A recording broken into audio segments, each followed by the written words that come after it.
Hey everyone, this is Judy Warner with Altium's OnTrackPodcast. Welcome back. Our audience continues to grow and we thank you for joining us again. And I want to give a shout out to Stephen Newberry from LGS Innovations, who took away not marking his, or always marking his diodes with the K. And so many of you have chimed in and are help driving actually who we have on the show and the topics we discuss. So thanks so much for joining. If you would, please connect with me on LinkedIn or at Altium Judy on Twitter. And Altium is also on LinkedIn, Facebook, and Twitter. And remember, we're always on YouTube as well as on your favorite podcast apps. So thanks again for joining, and hold on to your hats because we're going to have a little bit of a history lesson tied in with today's best practices. So today our guest is BilHerd, who is actually a figure of history, and he has a Wikipedia page that you will have to take a look at. So for those of you that are probably, 40s and above, might remember the Commodore personal computer. It was one of the first. I'll let Bill fill you in all the details, but I remember vividly when I was in my early 20s, my dad coming home with a Commodore 64, and it was all the rage, and he thought, the world is forever changed, and I'll never, ever use all the 64K that I possibly have. So, Bill, welcome, and we're so glad to have you and can't wait. We're going to tell some stories. You're going to give us some design wisdom. So thanks so much for joining us. My pleasure. Actually, I do describe myself as a recovering Commodore engineer. That's probably the best way to... And the active recovery never stops. You just kind of keep trying to get better. I'm sorry, but based on the background behind you, I'm not sure about your recovery. Okay, I've relapsed a little bit, but Hackaday helped. So, briefly tell us what are you working now as a consultant? Like your own entity? I forgot to clarify that with you. Yeah, actually, I'm self-employed, so to speak. I owned an ISP for about 15 years and it had 16 people, and we did all that, and then it ran its course, as ISPs do. And so I do a lot of networking and high-level architecture consultation, but I never forgot how to do hardware design. So actually, you caught me in the middle of doing an Altium project right now where we're going to a limited quantity, but I just went through all the steps, all the dirty little details of getting a PC board out. So it was kind of fun to still be able to do that. I love the way you put it, dirty little details. There's a lot of those, right? You get to be imaginative for a couple days, and then you spend the rest couple months paying for it by looking at each and every line item and every footprint and trying to catch where your brain was wrong, way back in the beginning. Yeah. Well, so I also notice you have, as I've gotten to get acquainted with you a little bit, back in the days of Commodore and the early days actually of the personal computer business, the words nerds and hackers weren't really around, but seeing you sit there in a Hackaday shirt with that lab behind you, I would say you are the quintessential original geeker nerd. What do you have to say about that? Well, we did call it home computers back then. Okay, the PC hadn't been invented yet. Okay. And I also mention I've never been to school for any of this. I was basically a high school dropout, and we ended up in the service, and went back and almost got my degree. I owe them like a library book, or the money, $3.42 for a library book, and an English class where me and the teacher just couldn't make it work. So about 3 years later, they sent home my diploma with my sister, just going, here, he'll need this someday. So, I used to say I was self-taught, but what really happened was self-taught got me into a couple good places, and then the education really started, working around really smart, really brilliant people that's where I got then the education that made it so I could do a product from beginning to end. Mm-hmm. So, but no, I was fixing TVs. I had my TV repair license at the age of 17 in Indiana. And sometimes they'd answer the door and didn't want to let me in because I got long hair and I'm carrying tube caddies, and they're like, "How are you?" I'm like, "Van out front, TV repair." and pretty soon they're feeding me cookies when they see me like fix their TV set. So. Right. Well, we will share the Bill's Wikipedia page, and there are some like awesome pictures of this long-haired hippie with his cut-off denims and bare feet. Don't tease me about the shorts. It was 1980. Hey, I'm sorry, but I wore shorts just like that. So yeah. So we will share that because there's a lot of history and fun and great pictures that I think you'll enjoy hearing. So tell us a little bit about how you got into the whole Commodore thing, and then we're going to dig in and give our listeners some really practical advice on those nitty-gritty details you talked about, and then we'll wrap up with some more fun stories. So just briefly give us an overview of Commodore and Hackaday. Okay. If I back up just a little bit, I started at a digital scale company in Pennsylvania making instrumentation. So there I learned to do very accurate stuff with very good grounding. I understood analog and RF spectrum and all that. And it was all hand tape. Right? Yeah. A guy named Terry Fisher, who I just got through working with again. So after 35 years, we're still doing it. And he, was on Altium this time. And so when I got to Commodore, I had the background for how to make something expensive and work. And then you just take that and you just shake it and it comes out of your head because now you got to make it cheap. Cheap. Yeah. Yeah. And if people are mad at me these days because they said, "Oh, I have a 30-year-old Commodore and it just failed I'm like, it was designed to last 5 years. You should have put a switching supply. I would have put a dime more into it. I'd have been fired if I did, So I got my job almost by accident at Commodore. I mean, there's a whole story there and go into it here. Let's just say I blew the interview like 3 times and still got hired, one not even taken in my resume. It's just, so I got there and they didn't know what to do with me. And I read in a book that I was actually hired as a technician. They just knew they could use people like me. And then they sat me down. The guy was out named Benny Pruden. And he said, "Well, here, study all his software manuals." So now I was going to be a programmer. I could do 6502 programming. But for a disk drive, I'm like, that sounds like the most boring thing in the world, but sure. And then I walked into the hardware lab.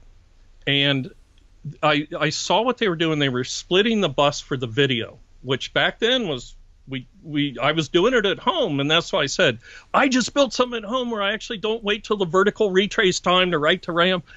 And 2 weeks later, I was in charge of the project. The guy was leaving. They didn't have anybody else, so now I'm a hardware engineer. I'm a project leader at Commodore within a couple weeks. Oh my gosh, it was like the Wild West, was it not? Oh, absolutely, and loved. I brought a certain Animal House, to that because we had lost a lot of talent. I mean, there was people like Chuck Peddle who designed the 6502. He's gone, but his cigar's burning in the ashtray. The chair's still warm, right? So you knew that these people had been there. But they're gone, and there's these kind of older, stogier guys and me. And pretty soon it became an environment where shoes became optional, So it did. We definitely made it into what we wanted to. And you have to do that when you work 20-hour days. That's crazy. So you're sleeping in the office or not sleeping. And my record was 11 days without leaving. I had an air mattress. I would actually hot bunk with a technician, so I would get something designed like 2 a.m, kick the air mattress, out, and they would build it for me, and I'd go catch an hour or 2 sleep, and then they'd come back and kick the air mattress and say it's built, So just taking showers out of the sink, things like that. Nice. Yeah. Well, we'll talk more about some of your fun Commodore stories because I know we'll really want to dig into those a little bit more. But tell us also about your involvement with Hackaday. It's actually interesting that I used to watch Ada Fruit's little Saturday night show, right? Yeah, love that. and they would do this thing where they'd give something away, and usually it was a product, and I didn't go for that as much because I could just their products are so cheap I could just buy one. Right. But one time they had been to the Open Hardware venue conference, and it was actually at MIT, I think. And they asked a question and I went right to the webpage, found the answer because they were giving away the swag bag. I mean, here they're like.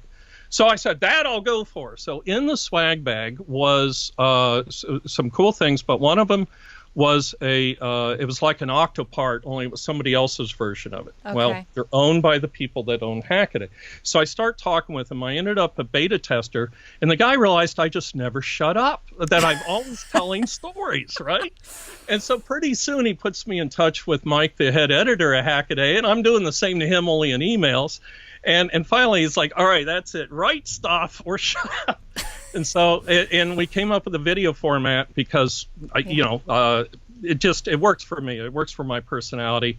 And I am a high school dropout, which means my English ain't so good anyway. So the video works better for me. Yeah, well, we will also share those for our listeners there. I've seen a few of them, and he is perfectly suited for that. So I'll share that as well for you. You want to be hackers and that. So let's dig into some immediate content that I hope will help the engineers and PCB designers that are listening to us. You have told me how many EDA tools have you used over your career? Yeah, I made it all up. Hardly any at all. No, it's had to be like 7, 8, or 9, depending on how you count them and to what degree. But yeah, going back to the 1980s when a workstation cost $50,000 or $100,000, and you couldn't get them as a home user or even as a small business. Right.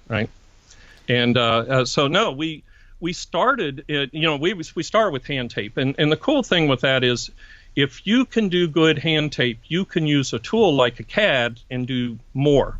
Right. But you still have to be good to begin with, right? You have to understand the principles. And nowadays it's more common for engineers to do their own PCB layout, but I'm still of that school that do what you do really well and use somebody when possible that does what he does as good as you. That's why I use a guy, like I said, Terry Fisher. Right. He's as good at and he knows when to ask me questions and I know when to shut up, right? So we have a good relationship for that kind of thing. And he started on, we started on Mentors, which actually we designed chips with, but he started on a system called a SiCards. And it was a card that plugged into the VAX. Well, when he'd start moving parts on the PC board, everybody's computers slowed down, right? These chip designers and stuff, because it's on the VM bus, it's taking the cycles directly. So they give Terry his actually he goes by Fish. They gave Fish his own VAX. So now he's got a $350,000 CAD system to lay out PC boards, and so that's the 1980s, Yep. And the Mentor. I hadn't really even seen a real mouse like we used till Suns came out. It had a scratch pad, so I actually grew my fingernail into a point, so that I had a built-in stylus on my index finger for. So yeah, so genetically modified, kind of like like the. That's funny. So, with all of those changing of tools, which most people that I know that are designers, once they get proficient on a tool, they'd rather die than change tools because it can be such a painful process. So, tell us about changing tools in general? Changing tools. If you have to do it, what is the least painful path? Well, management will always want you to do that right in the middle of a project, right? And it's pretty key to not try and not. We actually moved our hardware labs right in the middle of a project one time too, just kind of in the same. But if you're going to change programs, realize that they're just tools. And after you've changed a couple times, you start to learn, okay, I know how this play goes, and you do a couple of the same things. And you sometimes learn to really appreciate your old tool, and sometimes you learn that, hey, the new tool's better. Right. But they're no two the same, especially in CAD where there's so many complex things. So I think people picking up tools. I saw it a lot with Eagle. What they did, and they did an amazing thing for the maker industry and the home users. Even though I hate the program, I just if you're a professional, you just go, what? I have to drag the trace off the screen to hit the menu? This is like somebody put a GUI on a command line program. Well, guess what? Eagle is a GUI on a command line program, back in the old days. So, but the false attractiveness of something like Eagle was it did have huge libraries, right? And especially for boards, because I mean, these Arduino boards, I can't deal with the mechanics of them. They're not on the centers. I'm used to all that. But what you really have to come down to when you do a CAD system is realize you got to make your own parts at one time or another. So you might as well get proficient at it. And if you're using libraries, you might just be using somebody else's problems. So even if you do use somebody else's library, it's like you guys still vet the part, right? Yeah. So you just realize that you're going to have to make your own parts. And then there's things like BSDL importing and stuff. Like if you're doing a 250 pin FPGA, you don't want to hand do that either. So there are tools to help you avoid the mistakes. But almost all the errors I've ever made in CAD systems are related to the parts I've made. Yep. Where because I actually have data books here, not data sheets. A guy said, yeah, you use the word book, don't you? And while you're looking at the book making the part, I've done simple things that I'll never catch myself by having like D7 to D0 instead of D0 to D7. Right. Well, my eyes see what I think I want to see, and that's it. The mistake is in there until somebody else catches it. Yeah. So we used to always, that would be something is to have somebody else check your parts. And footprints are the same way I still think. So that's the first thing is realize you got to make your parts. And then I recommend you just sit down and trash a board. Try not to ruin your library in the process, because you can screw up libraries, right? But then throw that board away and start again, this time trying to obey every rule you know how. And actually, even if you don't produce the board, actually obey all the rules, look up every command you don't know that you actually need, and that's kind of how I start a new CAD system. So for our audience, Bill sent me a few just notes for the point of our conversation here. Here is a note that he wrote. Starting a new CAD, do a couple of projects early on. Sort of what he's talking about right now. His first line is, open CAD, get overwhelmed, drink. Yes. It'll be overwhelming. Okay. It just is.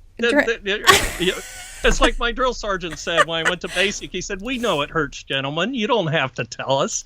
And we're like, oh, well, I'll keep my pain to myself. And so it's the same thing. Oh, I'm supposed to be overwhelmed. Okay, let's so you open it again and you start looking for what you know.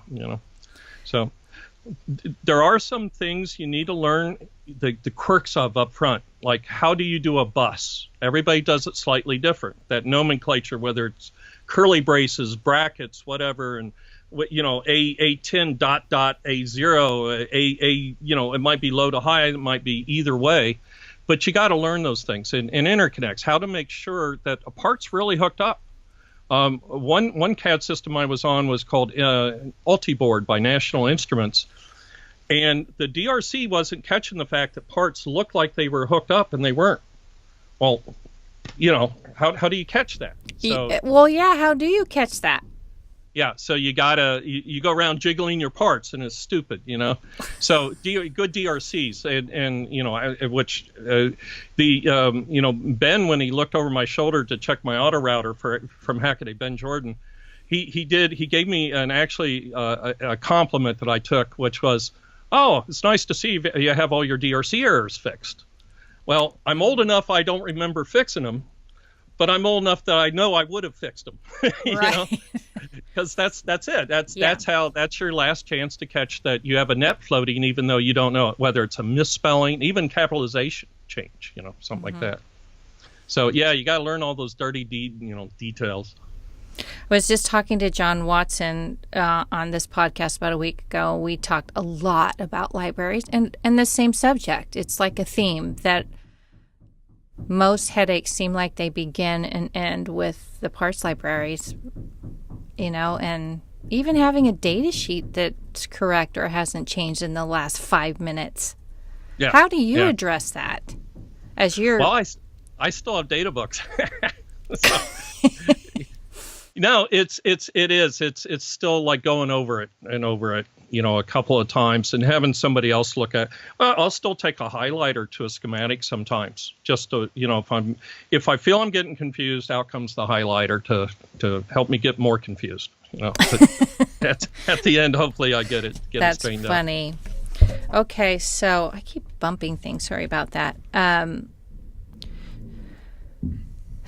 me about hidden nets. Okay, go. I hate them. Hidden nets are where somebody thought, let's show a dip package or something.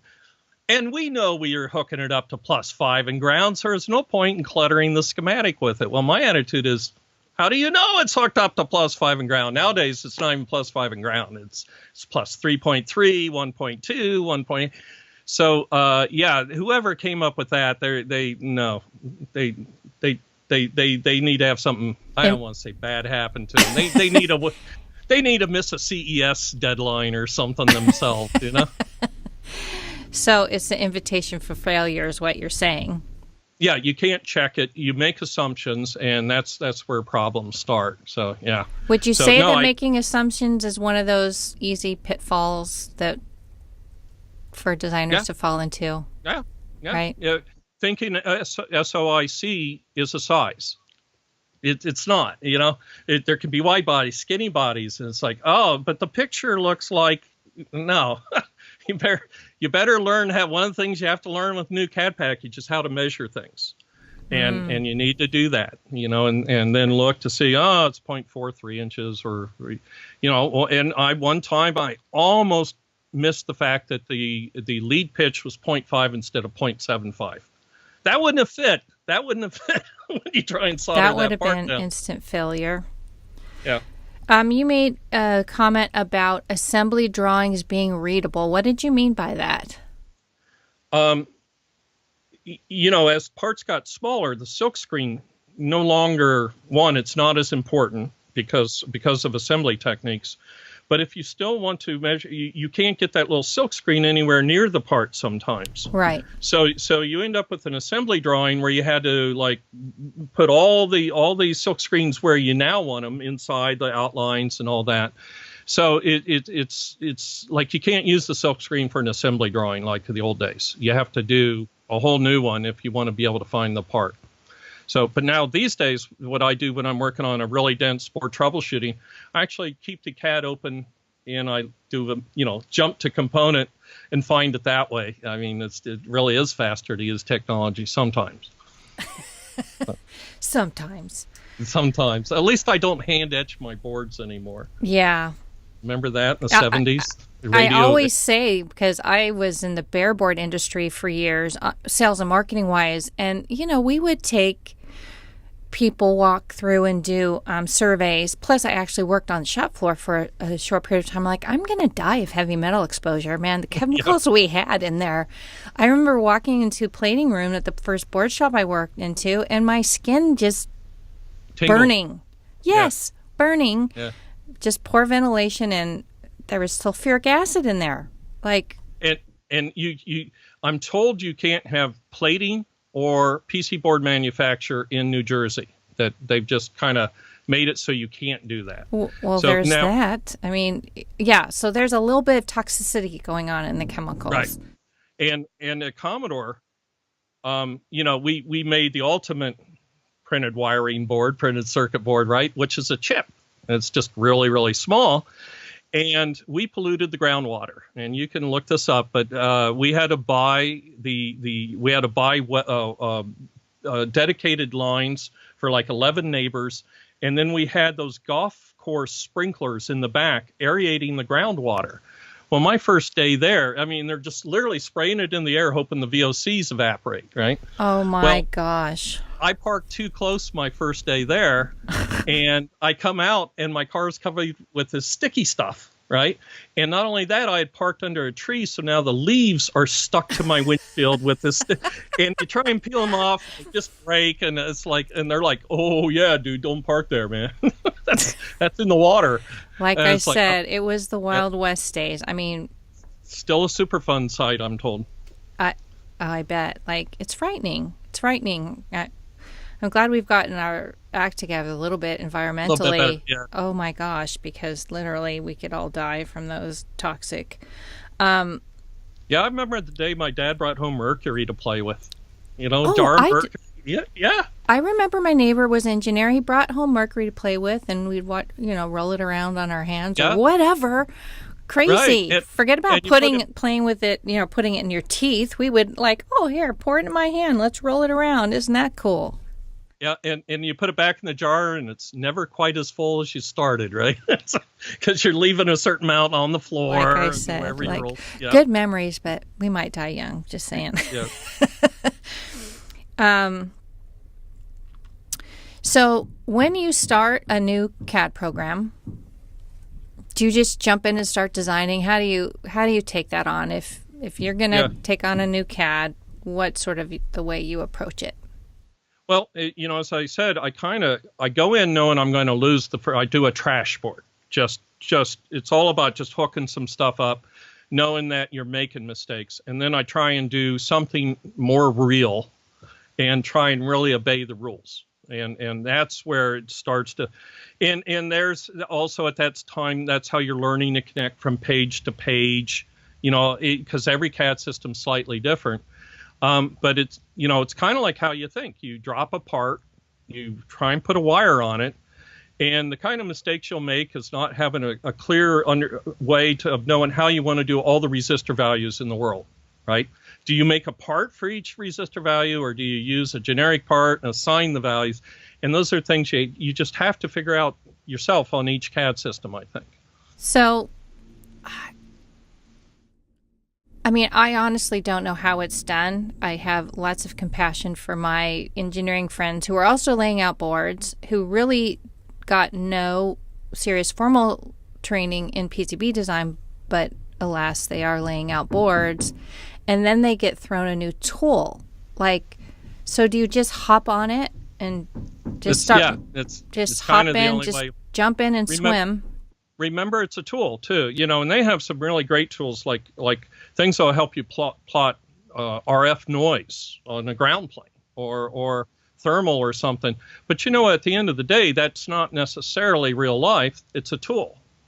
So it's an opinion. It might be a faster, better, more colorful opinion than we used to get with an old thermal probe.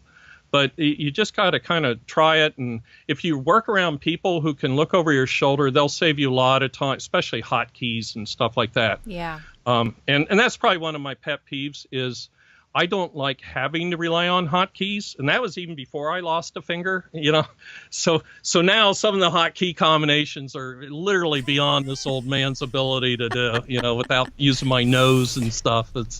How did you lose a finger? I tore it off. Dare I ask? I just caught my ring on something, and I stepped 8 inches off something, and it stripped it off the bone. We have pictures on the web of that also. Oh, okay. But I used to work at a trauma department, and I've flown with 103rd Combat Medics. I've been captain of a rescue squad. So I look down, and I just go, I know where I'm going today. I didn't even tell my wife, right? I figured she's away at a quilting bee. It's just, go have a good day. You come home the next day. I said, I lost a finger.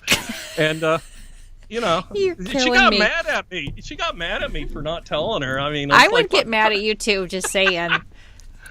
Gee, how's the quilt look? Good. Yeah. What'd you do? I just lost my finger. Yeah. Well, I had my son actually look at it, and we took pictures.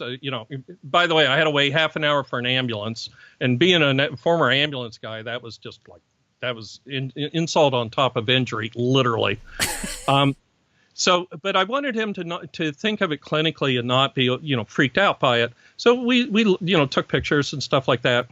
And then I told him, I said, well, don't tell your mother, well, but I'm going to, leave with these ambulance people now, and I'll be home probably tomorrow because I know, how things work. And he comes running to the door and he goes, Dad, what's the key to unlock the Xbox? I'm like, okay, you're going to be fine by yourself. First time he's by himself. Oh my God. He's thinking about the Xbox. So, all right. Oh my gosh, you crack me up. What else do you want to talk about relative to CAD tools? I'm looking at my notes here. You're talking about something. You talked about the buses and nomenclature, index-based. Hidden nets, you said you'd hate those. So what else did we not cover? I think the main thing is just how productive can you be? How well is it designed?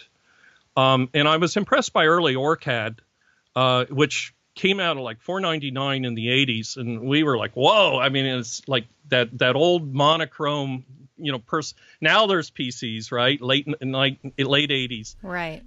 And the things you can do where if you copy a bunch of address lines, you can tell it when I paste it, auto increment all those address lines as if I was continuing to do them. So if I grab A0 to 7 and I paste it, now 8 to 15 is done for me. Well, you can fly. When somebody has thought of things like that to do, you can go real, and it has to be controllable. Sometimes you go, no, I really wanted A0 to 7, but there's tools like that can really make it so, just the ability to double click and there's a new segment just like the one above it. Right. Tools like that are real important to me. Where I've just spent too many hours drawing in each line by hand. Yeah. I love when since I've been here at Altium, one of my fun parts of my job has been to help connect our developers with hardworking designers where they can say, do it this way. We don't work that way. It's really nice when CAD tools will actually get together with the guys that are watch them work and go, because again, it's easy for developers, even if they've laid out boards, to make assumptions, right? So I really love that when tool manufacturers actually take into consideration, and I love that we're doing that more and more these days. BOM distributor integration. That's probably the one thing we didn't have in the old days, BOM integration, where and even picking the footprints, we had a 3-ring binder of IPC footprints, and so that was always a step where errors could occur. I'm thinking this way, PCB designers thinking that way, wrong footprint gets in there. But then even now, we can, with Altium, for example, you see the part as it's at DigiKey or Arrow, and you can make an attempt to select the part. Now, sounds great, but you end up getting into trouble when you go, oh wow, now I have to redo it for reels, for the auto insert. I still call it auto insertion for the pick and place. Right. Or guess what? The stock status isn't quite what you thought it is. There's a delay in there, and so now you still have to. I think in my world, I still do a final BOM as a spreadsheet, literally. But get a lot closer in the tool. In the old days, we were using microfiche if you didn't have the data book, right? So nowadays it's integrated. So again, have to be careful. It's a tool, not it won't do your work for you. Right. And that's the thing. Well, usually, go ahead. Well, I was just going to say, one of the, I've worked with also like KiCad and Kika, however they pronounce it. Yeah, I know. I never know how to say it either. Yeah, and it was good in that you could add modules to it. It was bad in that you could add modules to it. I kind of wanted already the 3D viewer working, for me to play with it and stuff like that. I'm really impressed with Proteus instead of Eagle for that low end market, not up here where Altium is. But that's when I was shooting little 2-inch by 2-inch boards for Hackaday, and I'm doing a complete design every month and doing a video, and so I design it and it gets a minute of video time, right? And then I throw it away and just start on the next one. So it's called Aries, and unfortunately the other one is ISIS. Nobody likes that name anymore, but that's the product name. And they have an amazing auto router in there that'll get you a good completion. Whereas if you've ever tried Eagle, it's like, why'd I even try the auto router? That turns out to be and they singled out the maker market by including our Arduino-ish and ATmega parts in simulation and firmware simulation. So now you can simulate it as if you've written the code. You don't even need to build the board to see if it works. Oh, that's cool. And that's a cool feature. And we didn't talk about simulation. Almost all CAD tools these days do include SPICE of some sort. Yeah. Right, or a SPICE portal or something like that. And that's useful if you're down in the analog stuff, especially. Again, still just a tool. I've seen SPICE lie horribly to you, and you think it's going to work, and it's really an artifact of 0 volts or something like that. Well, there's a lot of talk these days about, because so many really capable designers like you and like many people I know have learned this over a lifetime, right? So if you're a new designer, where are you going to onboard that outside of just one-on-one mentoring? Like, any clues? There's some good YouTubes out there, but Okay. I haven't found where you can. One, I don't have the attention span to watch somebody else work for 5 hours to pick up a couple tips, right? Right. So it's in the YouTubers showing you what they want to show you. But the best way is literally to be near somebody that's really good at it. Unfortunately, that's the best way. And it's almost always like people almost pair off in engineering where one guy's learning from another, even if they swap roles later that day because he's better at something else. Mm-hmm. That's just kind of the way it ends up going. Yep. So I think what you're saying is find a mentor if you're not really good at it, right? And vice versa, and mentor others. I mean, it's... Yeah. Yep. Okay. So ask me about the wire on each and every C128 board. Okay. Oh, yeah. Actually, Ben Jordan snuck that to me. So let's go into war stories a little bit, and let's talk about the wire. I'll get a screenshot of this. I think, Ben, or do you have it? There might be a lid on here. Let's...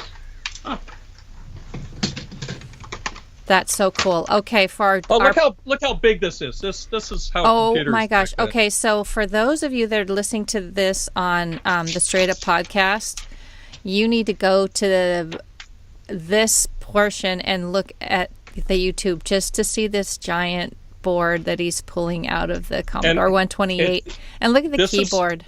This is what we call a barn door stop. It's too big to be a regular door stop. And that keyboard I designed by looking down at my VT220. And I said, hey, it works for me. It'll work for future users too.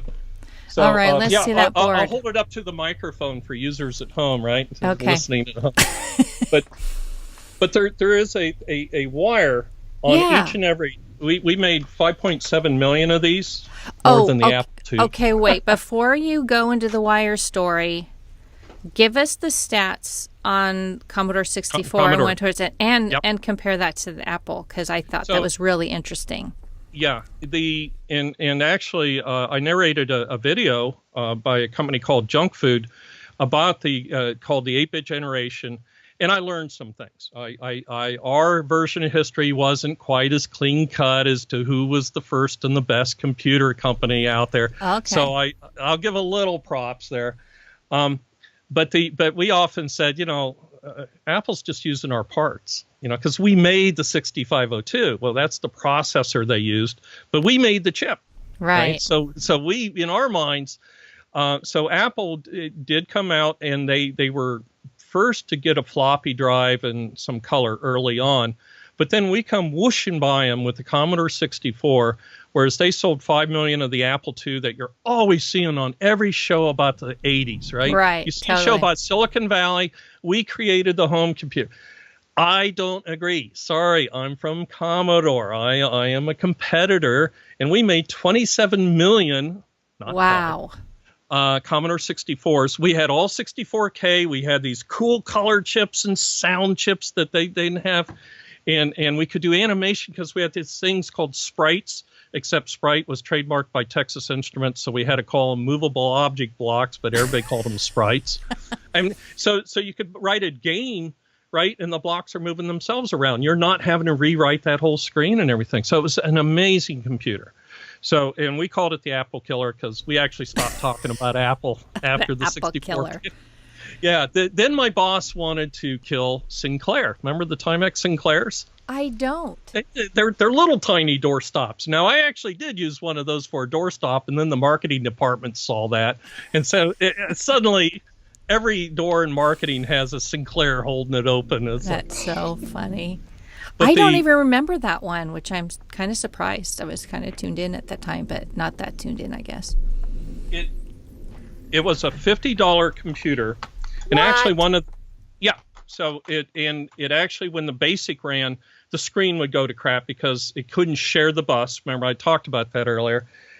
And then they came out with a color one, and it was cheap. I mean, the Commodore 64 was $299. By the way, the Apple II was like $1,500, $1,700, and we're $299. And then we did something like we lowered the price $100 if you send us your old computer. So people were buying Sinclairs for $59 or $49, sending them to us to save $50. And that's of course $50, $19, $80, right? So yeah, right. But so this was his. If you can see it through the microphone here, this was one of the family that we called Ted, and this is basically the Raspberry Pi of the day. It's all in there. The one chip does the video and the sound, and there's a processor. And the video sound chip runs all the DRAM and does all the crazy interfaces to the keyboard. So it's literally like very close to a single chip board, even though there was 9 in the original, 9 chips. Yeah, you cracked open an IBM PC and there was 280, something like that. That's crazy. And even the 128, as big as that was, it's couple tens of chips in there. So and then Jack Trammell unfortunately left Commodore, and this product I was showing, this TED thing, without him there to drive the vision, that product kind of failed. And we even had a talking version. We had snagged the guys from TI Speak and Spell, which was a big thing in the 80s. And we had them working at Commodore. So we had a talking version of a computer with a desktop that Apple will tell you later they invented the desktop. Well, no, the guys at Park invented it. But we had one. It's just our founder left, and it floundered without the founder. Crazy. Okay, show us the wire. Okay, so then the 128. So what happened was I had gone to a CES show, and by the way, CES shows drove everything for us, Consumer Electronics Show, mostly because if you ask them if they'll move it a day so you can hit your schedule, they'll say no. So the CES show is a scheduled date you cannot miss. You can't miss it by 5 minutes. You can't miss it by a day. And so we decided, and by we I mean the engineers, we didn't even really tell management about the C128 till it was too late. And then we would do things to it, like I added a Z80 processor, so it became it's Commodore 64 compatible. So suddenly nobody's going to complain at me because there's no software. Can run all the old software. But then it turns out the Z80 cartridge didn't work very well on the Commodore 64, so I just put the Z80 right in the board. And after the PC board rev was done, I said, oh, by the way, I added a Z80. They knew they couldn't tell me to take it out now or we'll miss CES. Right. So we just, and then pretty soon the guy would be, I had a great idea to leave the Z80 in there, and you're like, cool, go tell marketing. Yeah, take right. a doorstop with you, right?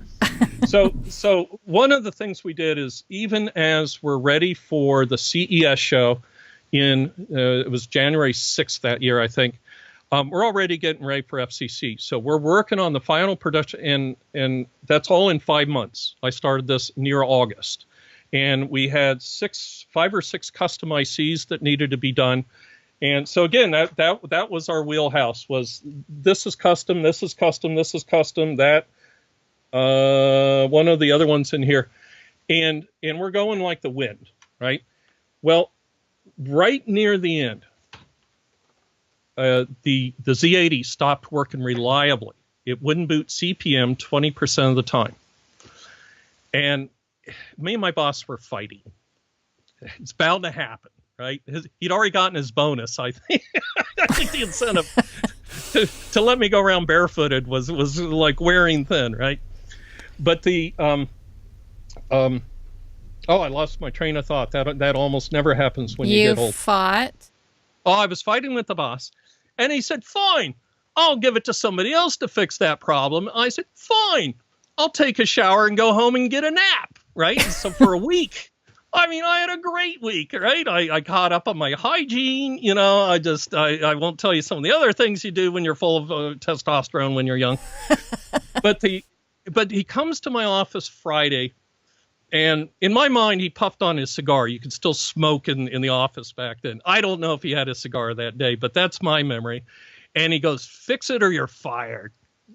Oh, sure, I can do that. You ready now for me to rejoin the workforce? Absolutely. I'm clean. You know, I get along with people.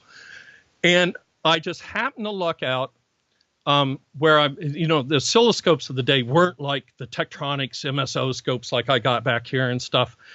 I had to turn it up real bright, and then I would stare at it and then turn and look at a wall, and I would see the reverse image, and I go, "There's a glitch right there."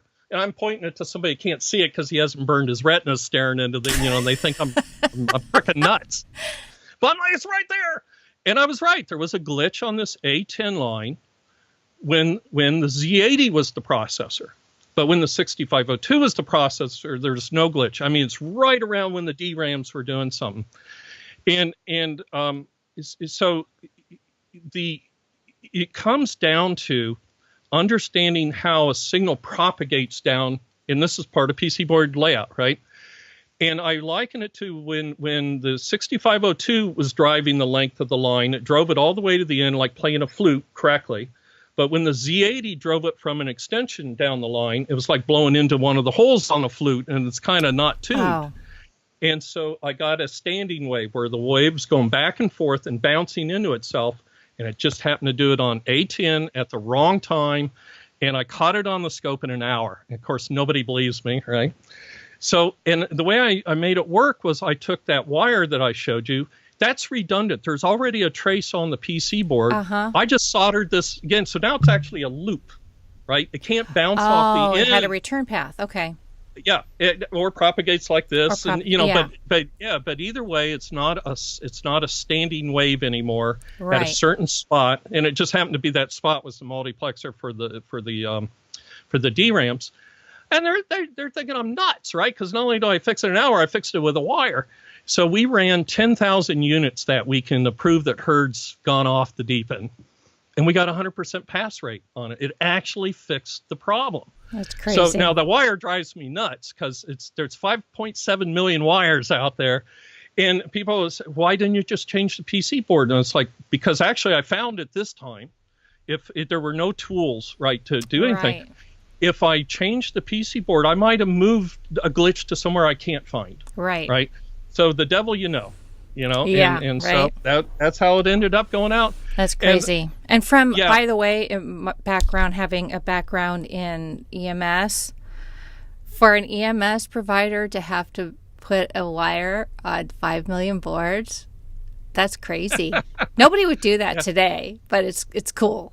And we called it post-solder assembly, and it's horribly expensive. You figure that's $5.7 million, because it probably costs $1. The wire's a penny and 99 cents to put it on there. So and we just hate that. So there was one other fun issue with the schedule of the 128. Okay.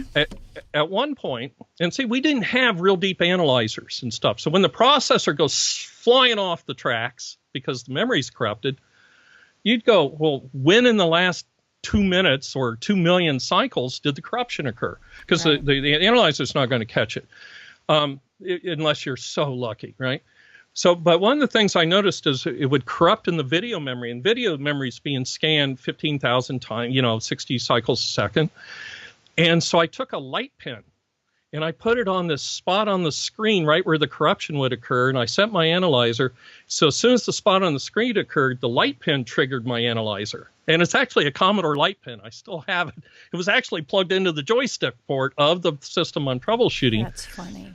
And it turns out it was called ground lift, and you're probably familiar with that.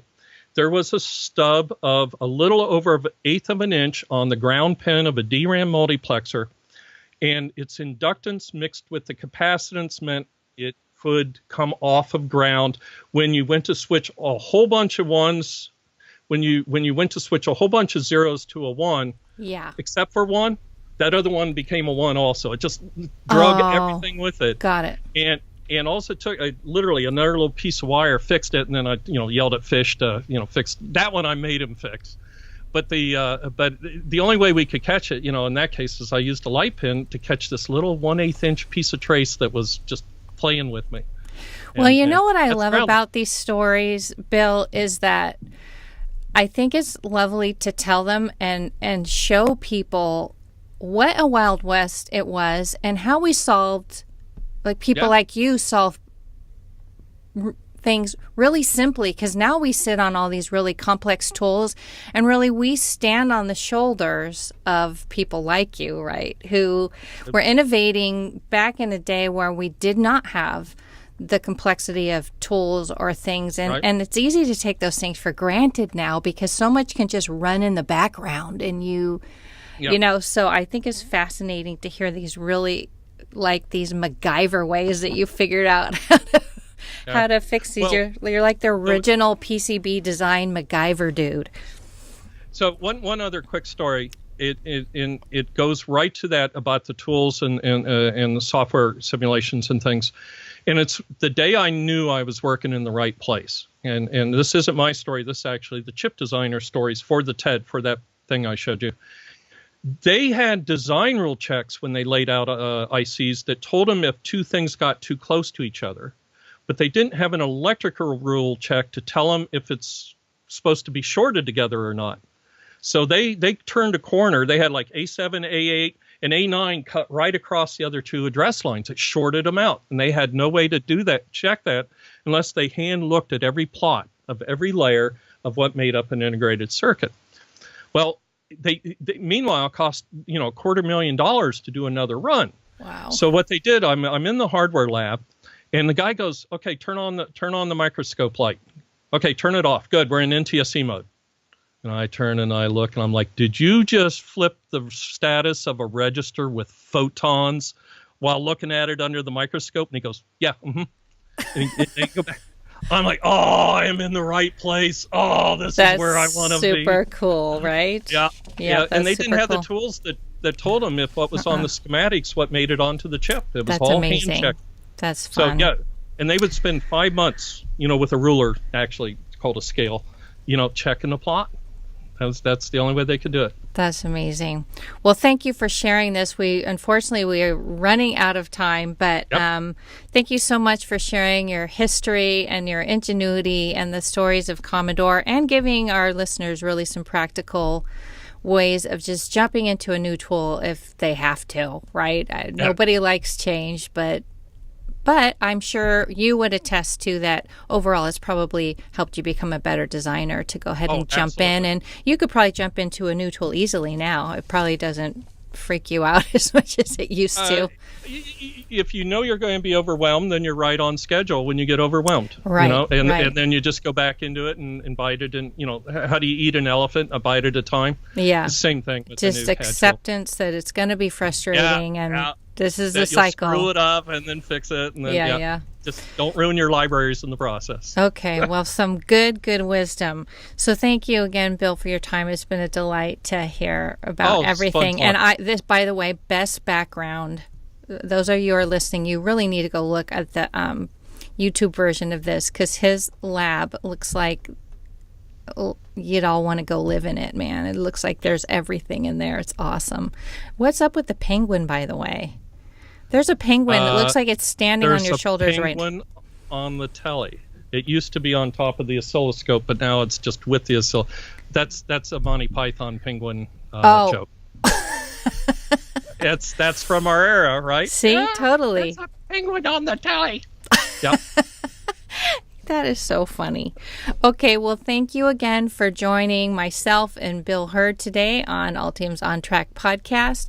I'll make sure to share all of his colorful links and Wikipedia and videos from Hackaday. And thanks for joining us again. We'll see you next time. Until then, remember to always stay on track.